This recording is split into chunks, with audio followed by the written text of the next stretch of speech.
الله نحمده ونستعينه ونستغفره ونؤمن به ونتوكل عليه ونعوذ بالله من شرور أنفسنا ومن سيئات أعمالنا.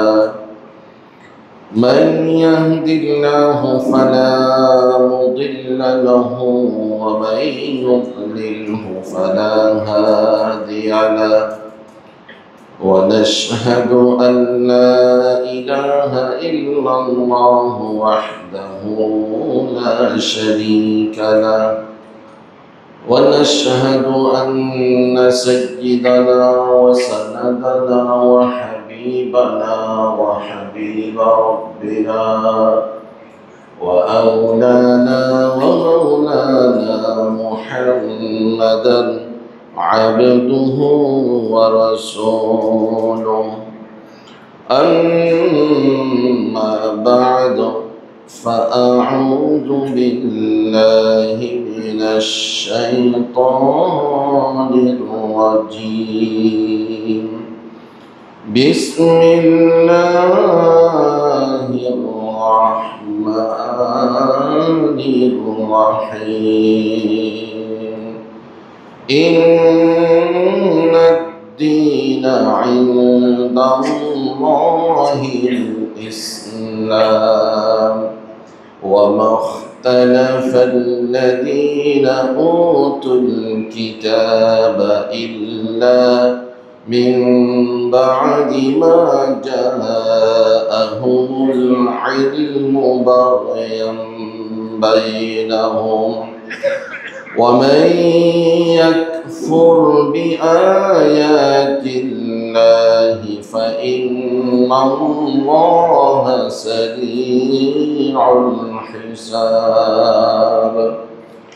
فإن حاجوك فقل أسلمت وجهي لله ومن اتبعني، وقل للذين أوتوا الكتاب والأميين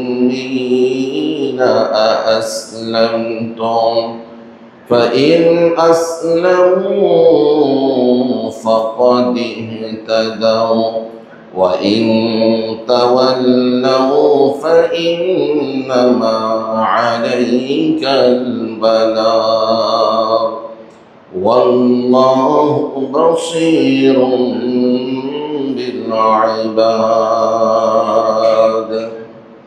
سبحانك لا علم لنا إلا ما علمتنا إنك أنت العليم الحكيم. صدق الله العظيم وصدق رسوله النبي الكريم، ونحن على ذلك لمن الشاهدين والشاهدين، والحمد لله رب العالمين. سبحانك لا علم لنا إلا ما علمتنا إنك أنت العليم الحكيم. رب اشرح لي صدري ويسر لي أمري واحلل عقدة من لساني يفقه قولي। আলহামদুলিল্লাহ, উপস্থিত সম্মানিত মুআজ্জাজ মুসল্লিয়ান কিরাম, আল্লাহ তাআলার নিকট আমরা শুকরিয়া জ্ঞাপন করছি, যিনি আমাদেরকে সলাতুল ঈশা শেষ করে কুরআনুল কারীমের তাফসীরের মাজলিসে অল্প সময়ের জন্য বসার জন্য তৌফিক দিয়েছেন, পছন্দ করেছেন, কবুল করেছেন। তাই শুকরিয়া আদায় স্বরূপ সকলেই বলি আলহামদুলিল্লাহ। আমরা সূরা আলে ইমরান থেকে তাফসীর শুরু করে এই পর্যায়ে আজকে 19 এবং 20 নম্বর আয়াত তেলাওয়াত করেছি। সংক্ষিপ্ত সময়ের মধ্যে এই আয়াত দুটির অনুবাদ এবং তাফসীর আপনাদের সামনে তুলে ধরার চেষ্টা করব। ওয়ামা তাওফীকি ইল্লা বিল্লাহ আলাইহি তাওয়াক্কালতু ওয়া ইলাইহি উনীব। গত সপ্তাহেও এই দুটি আয়াত পড়েছিলাম। আগের আয়াত সহ 3টি আয়াত তেলাওয়াত করেছিলাম। শুধু প্রথম আয়াত তথা 18 নম্বর আয়াতের তাফসিরেই আমাদের প্রায় 40 মিনিট চলে যাওয়াতেই আমরা ওখানেই শেষ করে দিয়েছি। তারপরেও আজকে আবারও অনুবাদ করছি। ইন্নাদ্দীন, নিশ্চয় জীবন ব্যবস্থা হিসেবে ইনদাল্লাহ, আল্লাহর নিকট মনোনীত হলো আল ইসলাম। ওয়া মাখতালাফাল্লাযীনা উতুল কিতাব, আর আহলে কিতাব যারা, তারা যে মতানৈক্য করেছে, বাক বিতণ্ডতা করেছে, এটা ইল্লা মিন বা'দি মা জাআহুমুল ইলম, তাদের কাছে প্রকৃত সত্য জ্ঞান আসার পরেই তারা এই বাক বিতণ্ডতায় জড়িয়ে পড়ে। বাগিয়াম বাইনাহুম, পরস্পর শত্রুতাবশত, বিদ্বেষের কারণে। ওমাই ইয়াকফুর বিআয়াতিল্লাহ, আর যারা আল্লাহর আয়াতকে অস্বীকার করে, ফাইন্নাল্লাহা সারিউল হিসাব, তাহলে নিশ্চয় আল্লাহ তাআলা দ্রুত হিসাব সম্পাদনকারী। আর যদি তারা আপনার সাথে তারপরেও ঝগড়া করে, আপনি বলে দিন, আমি আল্লাহর জন্য নিজেকে সুপর্দ করে দিয়েছি তথা ইসলাম গ্রহণ করে নিয়েছি, এবং ওমানিত্তাবাআন, যারা আমাকে অনুসরণ করে, আমাকে মানে, তারাও আল্লাহর জন্য নিজেদেরকে সুপর্দ করে দিয়েছে। তারপরে আপনি বলুন যে, হে আহলে কিতাব, ইহুদি, খ্রিস্টান এবং বিশেষ করে মুশরিক যারা উম্মি, তাদেরকে, যে তোমরা কি ইসলাম কবুল করবে? যদি ইসলাম কবুল করো তাহলে তোমরা সঠিক পথ প্রাপ্ত হবে। আর যদি ইসলাম কবুল না করো, পৃষ্ঠ প্রদর্শন করো, তাহলে আমার দায়িত্ব কেবল তোমাদের কাছে এই মেসেজ পৌঁছানো। আর আল্লাহ তাআলা বান্দার সকল কৃতকর্ম সব কিছু তিনি দেখেন, পর্যবেক্ষণ করেন। এই আমরা 19 এবং 20 নম্বর আয়াতের তেলাওয়াত করেছি। 19 নম্বর আয়াত শুরু হয়েছে ইন্নাদ্দীনা ইনদাল্লাহিল ইসলাম। আয়াতটি প্রায় 3.5 লাইনের মতো। তো আয়াতের প্রথম অংশ ইন্নাদ্দীনা ইনদাল্লাহিল ইসলাম, এতটুকুন আমরা অনেকেই মুখস্থ জানি। কি বলেন, জানি তো? ইন্নাদ্দীনা ইনদাল্লাহি আল ইসলাম অনেকেই মুখস্থ জানি। তবে এটা দৃঢ়ভাবে জানবো যে এটা কোরআনেরই আয়াত। অনেক সময় আমরা কিছু ক্ষেত্রে ভুল করে ফেলি, কোরআনের আয়াত বলে বলি আল হাদিস, আবার হাদিস বলে বলি আল কোরআন, এরকম যেন মিস্টেক না হয়। ইন্নাদ্দীনা ইনদাল্লাহিল ইসলাম, আল্লাহ তাআলার কাছে একমাত্র দিন হিসেবে, ধর্ম হিসেবে, জীবন ব্যবস্থা হিসেবে মনোনীত বিধান হলো ইসলাম। আচ্ছা, ইসলাম কাকে বলে? ইসলাম কি জিনিস? ইসলাম সম্পর্কে আমাদেরকে যদি জিজ্ঞাসা করা হয়, আমরা কি মনে করি? আমরা অনেকে হয়তো পুরোপুরি বিস্তারিত ব্যাখ্যা দিতে পারি না, অথবা কেউ দিতে পারলেও সামান্য ব্যাখ্যা দিতে সক্ষম হই। তো এক সময় ইসলামের শেষের দিকে হযরত জিবরাঈল আলাইহিস সালাম মানুষের বেশ ধরে সাহাবীদের মাঝে উপস্থিত হয়ে সরাসরি রাসূলকে প্রশ্ন করেন। এই হাদিসকে বলা হয় হাদিসে জিবরাঈল। সহিহ মুসলিম শরীফে এই হাদিসটি আছে। তো এই জিবরাঈল আলাইহিস সালাম এসে রাসূলের সামনে একেবারে সামনাসামনি বসে রাসূলকে প্রশ্ন করেন। অনেকগুলো প্রশ্ন করেছেন। তার মধ্যে প্রথম প্রশ্ন ছিল এই, মাল ইসলাম, ইসলাম কাকে বলে? তো সেখানে আল্লাহ রাসূল এই ইসলামের জবাব দিয়েছেন এইভাবে, ইসলাম হলো আন তাশহাদা আল্লা ইলাহা ইল্লাল্লাহ, যে এই কথার সাক্ষ্য দেওয়া এক আল্লাহ ব্যতীত, সত্য মাবুদ ব্যতীত আর কোনো উপাস্য নাই, এবং এই কথার সাক্ষ্য দেওয়া যে মুহাম্মদ সাল্লাল্লাহু আলাইহি ওয়াসাল্লাম আল্লাহ তাআলার বান্দা এবং রাসূল।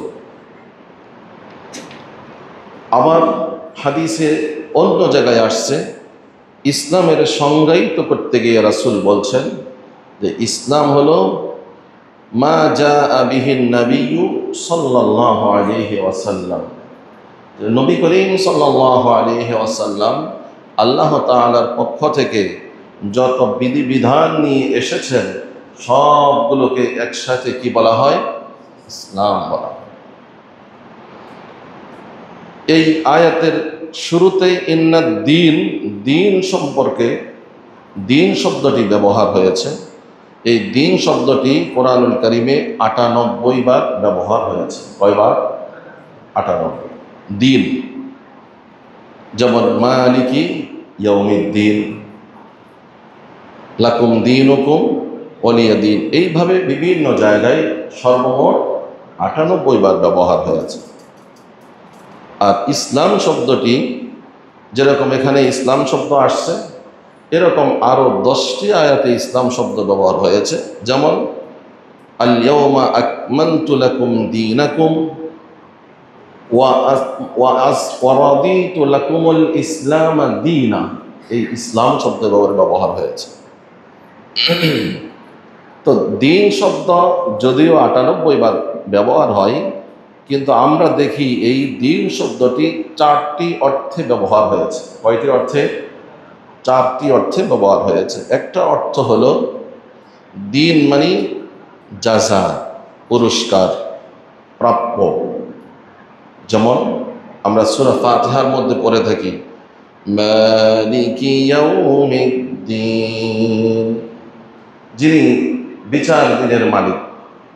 এখানে তো দিন মানে ধর্ম বলি না, তাই না?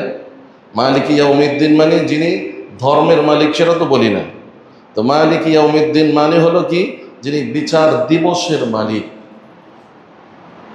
তো বিচার দিবস মানে ইয়াউমুল জাযা, যার যা পাওনা, যার যা প্রাপ্য সেটা যেদিন দেওয়া হবে, সেই দিনের যিনি সম্রাট তিনি হলেন আর রহমান আর রহিম।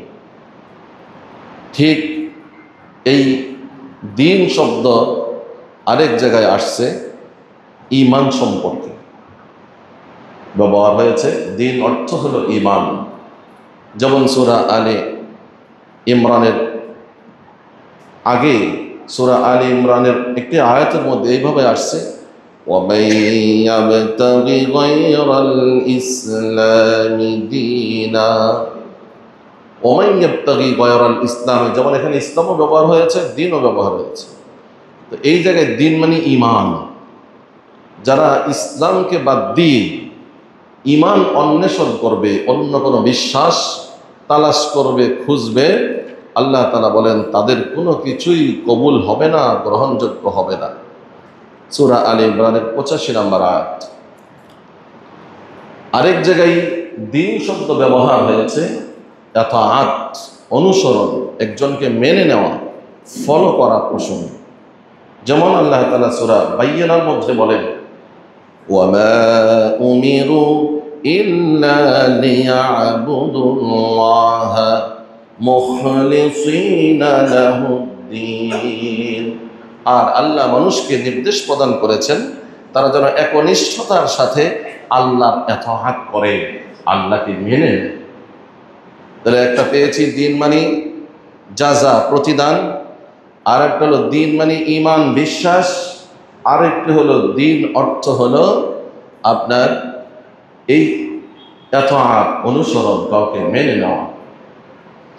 আরেক জায়গায় দ্বীন সব অর্থ আল্লাহ তাআলা ব্যবহার করেছেন জীবন বিধান হিসেবে, আর সেটি হলো এই আয়াতের মধ্যে। সাথে সাথে সূরা কাফিরুনের মধ্যে যে আল্লাহ দ্বীন ব্যবহার করছেন, এখানে দ্বীন কি অর্থে ব্যবহার হয়েছে এটাও আমাদের জানা দরকার। আমরা অনেক সময় বলি লাকুম দীনুকুম ওয়ালিয়া দীন, আমার জন্য আমার ধর্ম, তোমার জন্য তোমার ধর্ম। এখানে আসলে দ্বীন বলে ধর্ম বোঝানো হয়নি, এখানে দ্বীন বলে বোঝানো হয়েছে কর্ম। কর্ম, লাকুম দীনুকুম, তোমাদের জন্য তোমাদের কর্ম, ওয়ালিয়া দীন, আমার জন্য আমার কর্ম। অর্থাৎ আমার যেই ডিউটি আল্লাহ কর্তৃক আমাকে দিয়েছে, আমি সেই ডিউটি করে যাচ্ছি, আর তোমাদের কাজ তোমরা করে যাচ্ছ। তো আমরা আজকে আলোচনা করব এই দ্বীন ইসলাম সম্পর্কে। ইন্নাদ দীনা ইনদাল্লাহি আল ইসলাম। এখানে দ্বীন অর্থ ব্যবহার হয়েছে, দ্বীন জীবন ব্যবস্থা অর্থে ব্যবহার হয়েছে। আল্লাহ তাআলা বলেন ইন্নাদ দীন, একমাত্র জীবন ব্যবস্থা হিসেবে ইনদাল্লাহ, আল্লাহর নিকট মনোনীত জীবন ব্যবস্থা হলো আল ইসলাম। বলেন সুবহানাল্লাহ।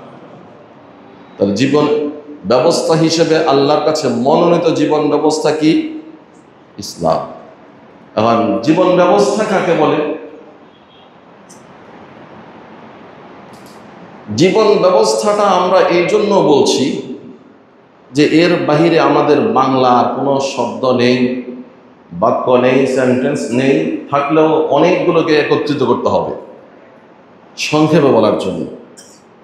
যেমন ইংরেজিতে বলা হয় যে Islam is a complete code of life. এটাও সংক্ষিপ্ত কথা যে ইসলাম একটি পূর্ণাঙ্গ জীবন ব্যবস্থা। এইভাবে বলেও আমরা ইসলামকে সংজ্ঞায়িত করতে পারবো না। কারণ ইসলাম এত বিশাল এক ব্যবস্থাপনা, যেখানে শুধু মানুষের জীবন নিয়ে আলোচনা করা হয়নি, এখানে সকল সৃষ্টির অবস্থা নিয়ে আলোচনা করা হয়েছে। বলে সুবহানাল্লাহ। আজকের দুনিয়াতে প্রত্যেকটা মানুষ, প্রত্যেকটা জাতি, প্রত্যেকটা সৃষ্টি, প্রত্যেকটা বস্তু সে সুখ চায়, শান্তি চায়, সে সম্মান চায়, অসম্মান হতে কেউ চায় না, চায়। তা আল্লাহ তাআলা সার্বজনীন সুখ, শান্তি, আরাম, আয়েশ সব কিছু নিশ্চিত করেছেন যেই ব্যবস্থাপনায়, সেই ব্যবস্থাপনার নাম হলো ইসলাম। আমরা অনেক সময় ইসলাম বলতে মনে করি ধর্ম, ধর্ম বলতে মনে করি ইসলাম, আর ধর্ম বলতে মনে করি আমরা যে ধর্ম মানে কিছু বিশ্বাস, ধর্ম মানে কিছু কর্ম, ধর্ম মানে সেটা আমাদের একটা সামটাইম, একটু অল্প সময়ের সাথে সম্পৃক্ত। ধর্ম মানে সেটা আমার বিশেষ বিশেষ সময়, ধর্ম মানে আমার শুক্রবার, ধর্ম মানে আমার আজান দিলে, ধর্ম মানে আমার মসজিদে, ধর্ম মানে আমার বাচ্চাদেরকে একটু কোরআন শেখানো, এটাই মনে হচ্ছে ধর্ম। আসলে ধর্ম এখানেই শেষ না। তো ধর্ম আর ইসলাম একই জিনিস। এই ইসলাম ধর্ম এটা এত ব্যাপক, এত বড় একটি জীবন ব্যবস্থা, যেখানে রয়েছে শুধু ইনসান, মানুষের চলার পদ্ধতি নয়, বরং প্রত্যেকটা সৃষ্টির চলার পদ্ধতি আল্লাহ তাআলা এই দ্বীন ইসলামের মধ্যে রাখছেন। বলেন সুবহানাল্লাহ। আদম আলাইহিস সালাম থেকে নিয়ে যখনই ইসলামের দাওয়াত শুরু হয়, ধর্মের দাওয়াত শুরু হয়, আপনারা আবার বলবেন হুজুর আদম আলাইহিস সালাম থেকে নিয়ে কি ইসলামের দাওয়াত শুরু হয়? আসলে আমাদের নবী এসে এই ইসলামকে কমপ্লিট করেছেন, পরিপূর্ণ করেছেন। মূলত এই ইসলাম এর মিশন শুরু হয়েছে হযরত আদম আলাইহিস সালাম থেকে, হযরত নূহ আলাইহিস সালাম থেকে। এটা আমাদের নবীর আগ পর্যন্ত ইনকমপ্লিট ছিল, আর আমাদের নবী এসে এই ইসলামকে কমপ্লিট করেছেন। আগে একটি হাদিস বলি, তারপরে কোরআন বলবো। একটি সহিহ হাদিসে আসছে, রাসূল সাল্লাল্লাহু আলাইহি ওয়াসাল্লাম বলেন, মাসালি, আমার দৃষ্টান্ত হলো কাল বুনিয়ান, একটি বাড়ির ন্যায়, একটি বিল্ডিং এর ন্যায়, যেই বিল্ডিং এর সব কিছু কমপ্লিট করা আছে, শুধুমাত্র একটা পাথর বা একটা ইট বাকি আছে। তো রাসূল বলেন, আমি আর ইসলাম হলো সেই দৃষ্টান্ত, যে ইসলামের সব কিছু আদম আলাইহিস সালাম থেকে নিয়ে পরম্পরায় সকল নবী রাসূল এসে দাওয়াত দিয়ে গেছেন, সব কিছু করেছেন, আর মাত্র একটা ইট বাকি, আমি মুহাম্মদ পূর্ণাঙ্গ ইসলামের সেই ইট। বলেন সুবহানাল্লাহ। আল্লাহ তাআলা সূরা মায়েদার মধ্যে এই কথাটাই আল্লাহর ভাষায় আল্লাহ তাআলা এইভাবে বলেন, اليوم أكملت لكم دينكم আজকে আমি তোমাদের জন্য পূর্ণতা দান করেছি, তোমাদের ধর্মকে, তোমাদের দিন জীবন ব্যবস্থাকে। ওয়া আতমামতু আলাইকুম নি'মাতি, আর আমি তোমাদের উপরে পরিপূর্ণ করে দিয়েছি আমার নিয়ামতকে। ওয়া রাদিতু লাকুমুল ইসলাম দীনা, আর তোমাদের জন্য জীবন ব্যবস্থা হিসেবে ইসলামকেই আমি মনোনীত করে আমি পছন্দ করেছি। সুবহানাল্লাহ। আল্লাহ বলেন রাদিতু, আমি আল্লাহ রাজি হয়ে গেছি এই ইসলাম ধর্মের উপরে। সুবহানাল্লাহ। তাহলে পৃথিবীর জীবন ব্যবস্থা, যেই জীবন ব্যবস্থা স্বয়ং আল্লাহ কর্তৃক এবং আল্লাহ তার উপরে সন্তুষ্ট রাজি, সেই জীবন ব্যবস্থার নাম কি? ইসলাম। এখানে এই আয়াতের মধ্যে আল্লাহ তাআলা কয়েকটি শব্দ ব্যবহার করেছেন। একটি হলো আকমালতু, আমি পূর্ণতা দিয়েছি, ও আতমামতু, সমাপ্ত করেছি। বলেন সুবহানাল্লাহ। এখন ইসলাম এমন এক জীবন ব্যবস্থা যার মধ্যে আর কোনো কিছুর অভাব নাই, প্রয়োজন নাই। বলেন আলহামদুলিল্লাহ। কেউ যদি বলে হুজুর আজকের বর্তমানে আধুনিক যুগে এই ইসলামী জীবন ব্যবস্থা কি সবকিছু দিতে পারবে? তো কোরআন বলে অবশ্যই পারবে। এবার কোরআন পাল্টা প্রশ্ন করে আপনাকে আমাকে, যে তাহলে তুমি বলো পৃথিবীর এমন কোন মতবাদ আছে, এমন কোন মতাদর্শ আছে, এমন কোন দর্শন আছে যেই দর্শন ইসলামের মতো ব্যাপকভাবে সমাধান দিতে পারে? প্রথমত, ইসলাম এমন এক জীবন ব্যবস্থা, যেই জীবন ব্যবস্থা আমার আপনার জন্মের আগ থেকেই আমার জন্ম যেন পূত পবিত্র হয়, আমার জন্ম যেন নিষ্কলঙ্ক হয়, সেই গ্যারান্টি যেই জীবন ব্যবস্থা দিয়েছে সেটার নাম ইসলাম। বলেন সুবহানাল্লাহ। আজকের পৃথিবীর অন্য কোনো মতাদর্শ, অন্য কোনো জীবন ব্যবস্থা একজন মানুষের দুনিয়াতে আসার আগেই তার জন্ম যেন পূত পবিত্র অবস্থায় হয়, হালাল ভাবে হয়, এরকম কোনো গ্যারান্টি দিতে পারে? পারে না। আজকের ইউরোপ, আমেরিকা, পাশ্চাত্যের যেই দর্শন, যেই জীবন ব্যবস্থা, তারা তো এই জায়গায় এসেও কোনো ব্যবস্থা রাখতে পারেনি। তাই তারা তাদের পরিচয়ের ক্ষেত্রে বাবার পরিচয় ব্যবহার না করে মায়ের পরিচয় ব্যবহার করে। কি বলেন, ঠিক কি ঠিক না? তাহলে যে মতাদর্শ আমার জন্মের গ্যারান্টি দিতে পারে না, যেই মতাদর্শ আমার জন্মকে নিষ্কলঙ্ক রাখতে পারে না, সেটা কোনো মতাদর্শ হতে পারে না, সেটা কোনো জীবন ব্যবস্থা হতে পারে না।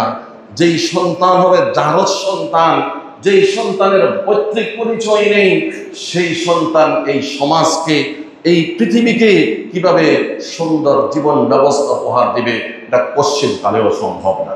কি বলেন, ঠিক কি ঠিক না? ইসলাম কত সুন্দর ব্যবস্থাপনা রেখেছে। আপনি এখনো দুনিয়াতে আসেননি, তার আগেই আপনার দায়িত্ব আপনার অভিভাবকদের উপরে, মুরব্বীদের উপরে ইসলাম দিয়েছে। তুমি বাবা হতে চলেছ, তোমার সন্তানের জন্য এমন মায়ের ব্যবস্থা করবে যেই মায়ের পেটে ওই সন্তান হালালভাবে লালিত পালিত হবে, যে মা সন্তান পেটে ধারণ করা অবস্থায় অন্য কোনো পরপুরুষ ওই মায়ের পেট দেখতে পারবে না। মানুষের দৃষ্টি কত শক্তিশালী দৃষ্টি! আমরা জানি আল্লাহর একটি সৃষ্টি আছে, কচ্ছপ আছে না? কচ্ছপ ডিম পারে কোথায়? উপরে থাকে, পানিতে, ডিম পারে উপরে। আর উপরে ডিমগুলো রেখে সে পানিতে বসে দূর থেকে দৃষ্টি দেয় কিনা? যদি কচ্ছপের ডিমে, কচ্ছপের চোখের দৃষ্টি দিয়ে, দৃষ্টির শক্তিতে যদি ওই একটা ডিম থেকে বাচ্চা ফুটতে পারে, তো আল্লাহ তাআলা ওই কচ্ছপের চাইতে আরো শতগুণ বেশি শক্তি দিয়েছেন বনি আদমের এই দৃষ্টি শক্তির মধ্যে। তাই যে মা গর্ভবতী হবে, যে মায়ের পেটের সন্তান, ওই মায়ের পেটের দিকে, ওই মায়ের দিকে যদি কোনো পর পুরুষের কুদৃষ্টি পড়ে, তাহলে ওই পর পুরুষের কুদৃষ্টির বদ আসরে ওই সন্তান আর ভালো থাকতে পারে না। বলেন নাউজুবিল্লাহ। ইসলাম কত শিকড় থেকে জীবন ব্যবস্থা শুরু করেছে। এইভাবে যদি আমি একটা একটা একটা একটা করে বলি, একজন মানুষের জন্ম থেকে নিয়ে মৃত্যু পর্যন্ত বলে শেষ করতে পারবো না। ইসলাম এর চাইতেও বেশি ব্যবস্থাপনা রেখেছে। বলেন সুবহানাল্লাহ। কি বলেন, রাখছে না? একজন মানুষ মৃত্যুবরণ করলে তার পরবর্তী ধাপ কেমন হবে, কিভাবে কবরে রাখতে হবে, এটা ইসলাম যেইভাবে বলেছে অন্য কোনো মতাদর্শ বলেছে বলতে পারেনি। আল্লাহ তাআলা এই ইসলামের খুব সংক্ষেপে রোল মডেল হিসেবে পাঠিয়েছেন মুহাম্মদুর রাসূলুল্লাহ সাল্লাল্লাহু আলাইহি ওয়াসাল্লামকে। আজকের পৃথিবীর যত বিজ্ঞানী, যত শিক্ষাগুরু এবং যত আপনার বিখ্যাত ব্যক্তিত্ব আছে, আমরা যদি তাদের অবদানের কথা স্মরণ করি তাহলে আংশিক এক একজন এক এক সাইডে সামথিং অবদান রেখেছেন।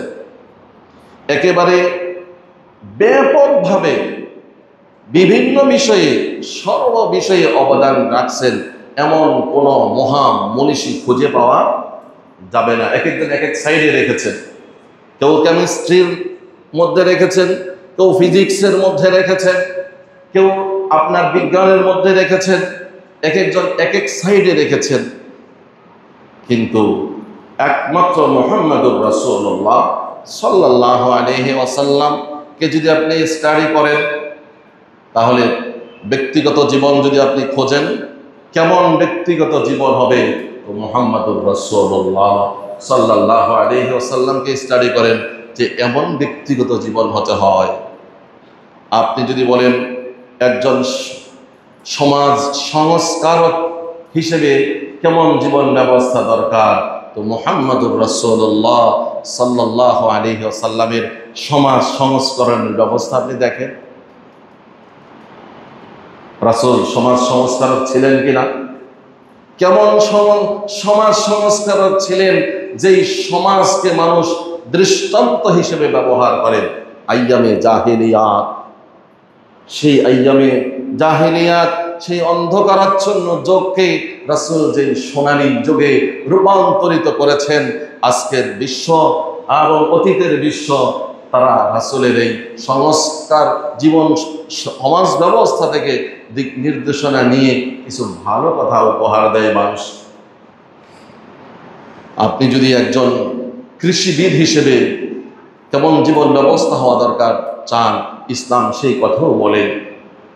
আল্লাহ রাসূল সাল্লাল্লাহু আলাইহি ওয়াসাল্লাম বলেন, মান গারাসা, যে ব্যক্তি একটি বৃক্ষ রোপণ করবে, এই বৃক্ষ থেকে যদি কোনো ফল হয়, এই ফল যদি কেউ চুরি করে, তাও বৃক্ষ রোপণকারীর সওয়াব তার আমলনামায় আল্লাহ তাআলা সওয়াব দান করবেন। সুবহানাল্লাহ। এই বৃক্ষ থেকে যদি কোনো পশু পাখি কোনো কিছু খায়, আল্লাহ তাআলা বৃক্ষ রোপণকারীর আমলনামায় সওয়াব দান করবেন। সুবহানাল্লাহ। রাসূল সাল্লাল্লাহু আলাইহি ওয়াসাল্লাম নিজেই এই কৃষি কাজ করেছেন। ইহুদিদের বিভিন্ন বাগানে গিয়ে আল্লাহ রাসূল কৃষি কাজ করেছেন।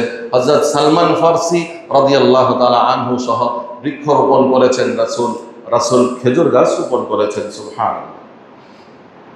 এইভাবে একজন আদর্শ স্বামী হিসেবে যদি আপনি দেখেন জীবন ব্যবস্থা কেমন হবে, তা আল্লাহ রাসূল সাল্লাল্লাহু আলাইহি ওয়াসাল্লামের মধ্যে আল্লাহ তাআলা সেই আদর্শ স্বামীর জীবন ব্যবস্থা রেখেছেন। কি বলে, রাখছেন কিনা?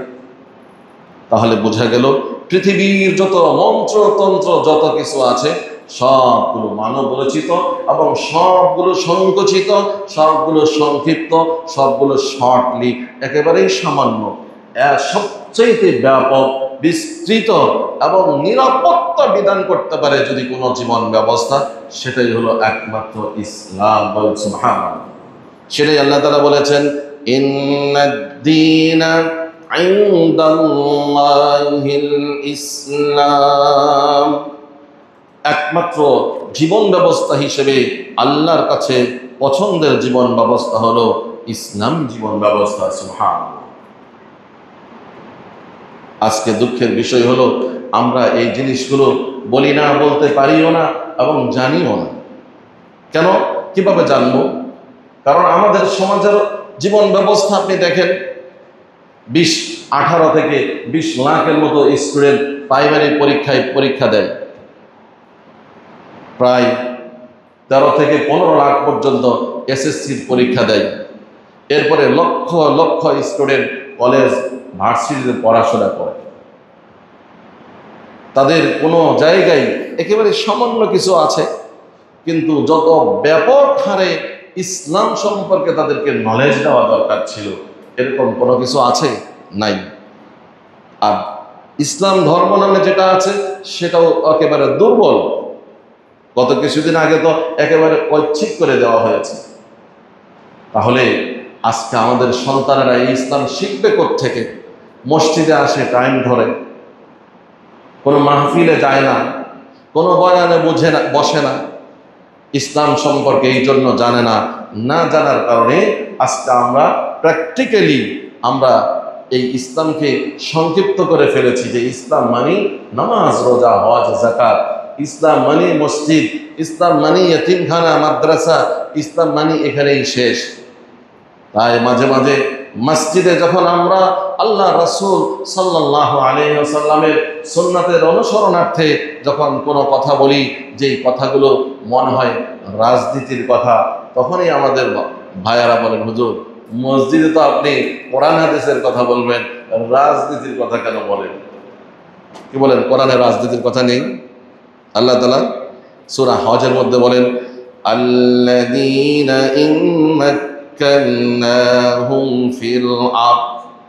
আমি যদি তোমাদেরকে এই পৃথিবীর ক্ষমতা দিই তো 4 দফা তোমরা আদায় করবে। 1 নম্বর দফা হলো সালাত প্রতিষ্ঠা করা, যাকাত প্রতিষ্ঠা করা, সৎ কাজের আদেশ দেওয়া, অসৎ কাজ বন্ধ কাজ থেকে নিষেধ করা।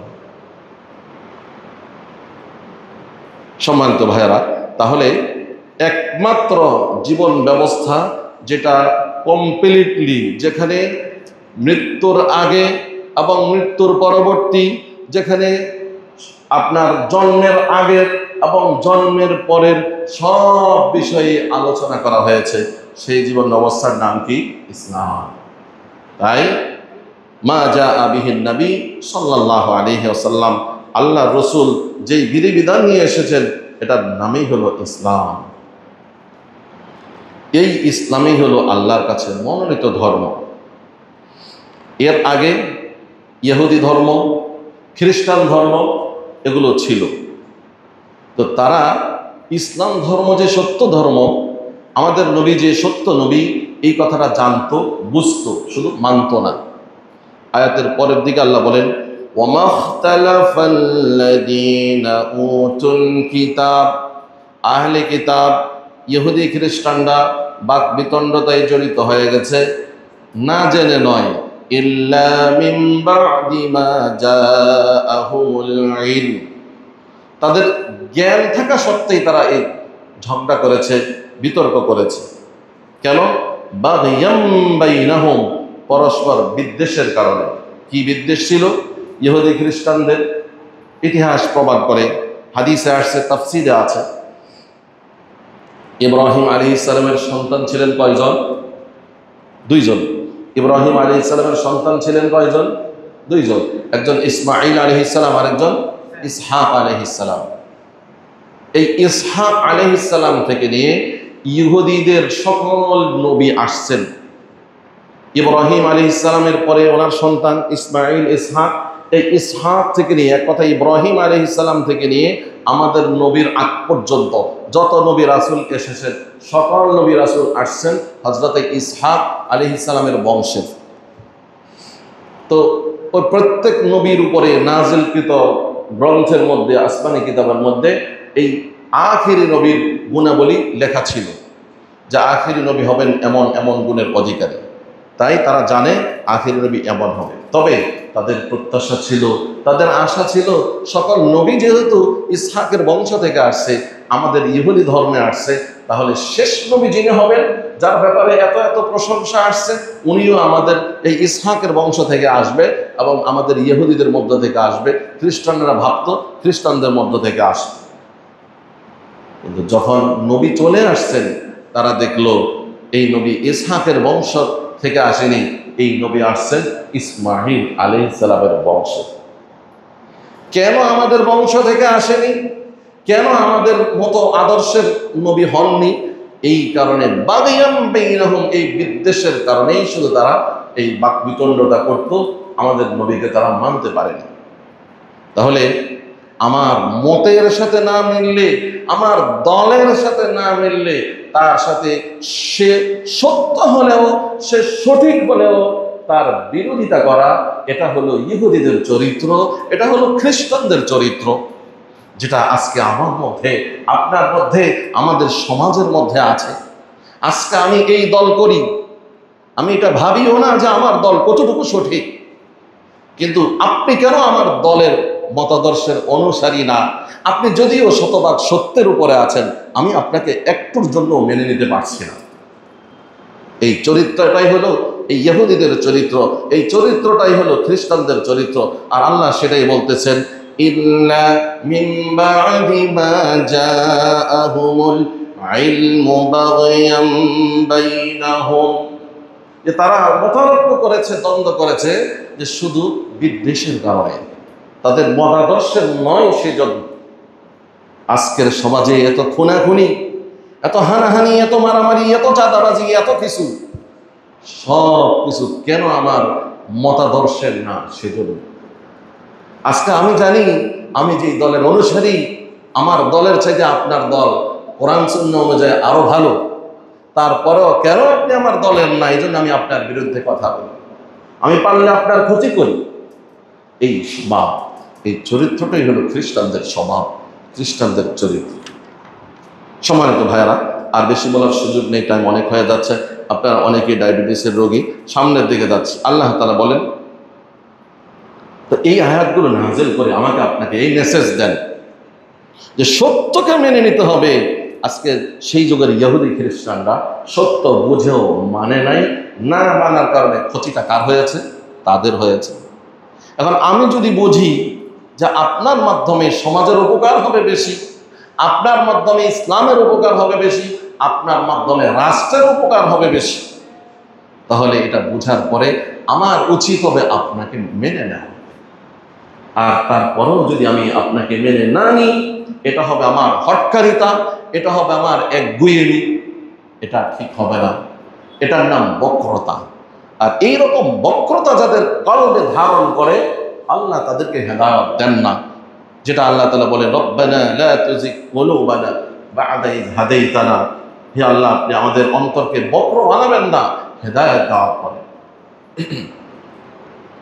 সম্মানিত ভাইরা, তাই আল্লাহর কাছে দোয়া করতে হবে। আল্লাহুম্মা, যে দোয়াটি আল্লাহ রাসূল করেছেন, আল্লাহুম্মা আরিনাল হাক্কা হাক্কান ওয়ারযুকনা ইত্তিবাআ ওয়া আরিনাল বাতিলা বাতিলান ওয়ারযুকনা ইজতিনাবা।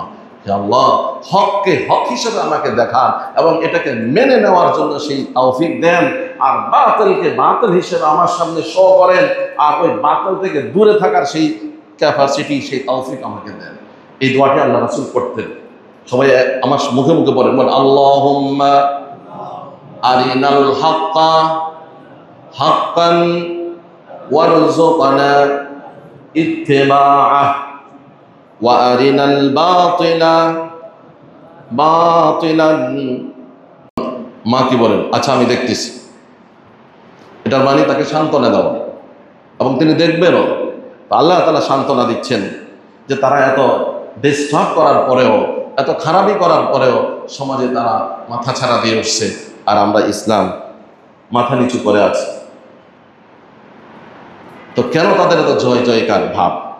আল্লাহ বলেন, একটু অপেক্ষা করো, আমি এটার হিসাব দিচ্ছি। সম্মানিত ভাইয়েরা, আসুন এই প্রসঙ্গে একটি প্রশ্ন। তা আল্লাহর কাছে মনোনীত দিন যদি ইসলাম হয়, তাহলে আজকে সারা বিশ্বের সবচাইতে যেই জাতি আপনার মানুষের জুলুম নির্যাতনের শিকার এবং দুর্বল, সেই জাতির নাম কি? মুসলিম জাতি। কেন? এই কেন প্রশ্নটা উত্তর আমাদের জানা দরকার। সেটা হলো আমাদের এই যে এসির ব্যবস্থাপনা আছে, আচ্ছা বলেন এই এসি ভালোভাবে যদি সার্ভিস দিতে হয়, বাতাস ঠান্ডা বাতাস দিতে হয়, তাহলে আমাদের কয়েকটা কাজ করতে হয়। পাশের গ্লাসগুলো বন্ধ করে রাখতে হয়, দরজাগুলো বন্ধ করতে হয়, হয় কিনা? আচ্ছা, যদি গ্লাস আর দরজা বন্ধ না করে সব খোলা রাখি আর যদি এসি দিই, তাহলে কি এসি সার্ভিস দিবে? দিবে না। আল্লাহ তাআলা মুমিনকে, মুসলিমকে দুটি জিনিস দিয়ে প্যাকেট করেছেন। একটি হলো কিছু করা, আর একটি হলো বর্জন করা, ছেড়ে দেওয়া। আর শুরুটাই করেছেন বাদ দেওয়ার মাধ্যমে, লা ইলাহা ইল্লাল্লাহ মুহাম্মাদুর রাসূলুল্লাহ। নাই কোনো মাবুদ আল্লাহ ছাড়া, আল্লাহ ছাড়া কোনো উপাস্য নাই। এইখানে আপনাকে আমাকে স্বীকার করতে হবে শিরিক, আমার আকীদা ঠিক করতে হবে, শিরকি আকীদা রাখা যাবে না। আর আমরা কি করি আজকে? আমাদের আকীদা, আমাদের কেমন বিশ্বাস হবে, আমাদের ইবাদত কেমন হবে, এগুলো আমরা কয়জনে জানি? ম্যাক্সিমামে জানি না। কি জন্য জানি না? একটু আগে যেটা বললাম যে আমাদের লক্ষ লক্ষ সন্তানেরা যারা শিক্ষিত হচ্ছে, এরা তো ইসলামের পদ্ধতিতে শিক্ষিত হচ্ছে না। আপনি তাদেরকে, তারা আল্লাহ সম্পর্কে কতটুকু কনসেপ্ট রাখে, তারা ইসলাম সম্পর্কে কতটুকু ধারণা রাখে, তারা রাসূল সম্পর্কে কতটুকু ধারণা রাখে, তারা কোরআন সম্পর্কে কতটুকু ধারণা রাখে, কিচ্ছু রাখে না। তো তাহলে বর্জন কিভাবে করবে? তারা যে যে সাবজেক্ট নিয়ে পড়াশোনা করে সেই সাবজেক্ট সম্পর্কে তাদের ধারণা, এর বাইরে আর কোনো ধারণাই নেই। এই জন্য আজকে আল্লাহর সাহায্য আসতেছে না, কারণ আমরা যেই জিনিসগুলো বাদ দেওয়া দরকার ছিল, শিরিক বর্জন করা, বিদআত বর্জন করা, আকীদা ঠিক করা, ঈমান ঠিক করা, কিছুই করিনি। আমরা এজ এ ফাদার, একজন বাবা হিসেবে মনে করি আমার সন্তানকে কোরআন শিখিয়ে দিয়েছি, আমার দায়িত্ব শেষ না, আমার দায়িত্ব এখানেই শেষ না, আমার সন্তানকে ইসলাম সম্পর্কে জানাইতে হবে। এখন আমরা নিজেরাও বা কতটুকু জানি? তো এই জন্য দোষ সবটাই আমাদের। আমরা নিজেরা ইসলাম সম্পর্কে জানি না, এজন্য আমাদের সন্তানদেরকে জানাইতে পারি না, আর তারাও জানে না। এজন্য ইসলাম মানে বুঝে ধর্ম, ধর্ম মানে মসজিদ মাদ্রাসা, ধর্ম মানে নামাজ কালাম ইত্যাদি, আর বাহিরে নয়। অথচ আল্লাহ তাআলা বলছেন সূরা বাকারায় যে ইয়া আইয়ুহাল্লাযীনা আমানু দুখুলু ফিস সিলমি কাফাতান, হে মুমিনরা ইসলামে পরিপূর্ণভাবে প্রবেশ করো। তুমি শুধু নামাজের সময় ইসলাম ফলো করো না, আর রাজনীতিতে ইসলাম ফলো করবা না। তুমি নামাজের সময় ইসলাম ফলো করবা, বিবাহ শাদীতে ইসলাম ফলো করবে না। তুমি নামাজের সময় ইসলাম ফলো করবা, তোমার সন্তানকে শিক্ষা দিতে ইসলাম ফলো করবা না। ওই ইসলামের দাম আল্লাহর কাছে নাই। বরং সূরা বাকারার আরেক আয়াতের মধ্যে বলেন ইউমিনুনা বিবাদিল কিতাব ওয়া ইয়াকফুরুনা বিবাদ, তারা কিছু কিতাব মানে, কিছু কিতাব মানে না। যারা এরকম কিছু কিতাব মানে আর কিছু কিতাব মানে না, তাদের শাস্তি দুনিয়াতেও লাঞ্ছনা, আখিরাতেও কঠিন শাস্তি। তো সেটাই চলছে। এই কিছু ইসলাম মানার কারণে আজকে দুনিয়াতেও আমাদের লাঞ্ছনা, আর পরকালে তো শাস্তি অবধারিত আছে। তাই আমাদের ইসলামকে স্টাডি করতে হবে, বুঝতে হবে ইসলামই একমাত্র জীবন ব্যবস্থা। এখানে আর কোনো ধর্ম মঞ্চ কোনো কিছুই এরকম সঠিক এবং টেকসই জীবন ব্যবস্থা দিতে পারে না, একমাত্র ইসলামই দিতে পারে। এই ইসলাম যেন আমরা, ইসলাম যে আমরা পেয়েছি, এটার জন্য আমরা আল্লাহর উপরে সন্তুষ্ট আছি। এবং এই জন্য এই বুখারীর হাদিস, এই দোয়াটি পড়তে হবে, রাদিতু বিল্লাহি রাব্বান ওয়া বিল ইসলামি দীনান ওয়া বিমুহাম্মাদিন নাবিয়্যান ওয়া রাসূলা। হে আল্লাহ, আপনাকে রব হিসেবে পেয়ে আমরা সন্তুষ্ট, ধর্মকে ইসলাম হিসেবে পেয়ে আমরা সন্তুষ্ট, রাসূলকে নবী হিসেবে পেয়ে আমরা সন্তুষ্ট। তাহলে কি হবে? এক হাদিসে আসছে ওই ব্যক্তির ঈমান পরিপূর্ণ হয়ে গেল। সুবহানাল্লাহ। আল্লাহ তাআলা আমাদের সবাইকে ইন্নাদ-দীনা ইনদাল্লাহিল ইসলাম, যে একমাত্র জীবন ব্যবস্থা আল্লাহর কাছে ইসলাম, আর ইসলামের ভিতরে সব কিছু আছে।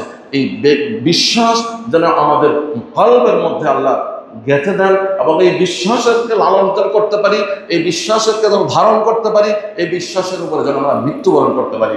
সবাইকে সেই তৌফিক দান করেন, আমিন। ওয়া আখিরু দাওয়ানা আলহামদুলিল্লাহি রাব্বিল আলামিন।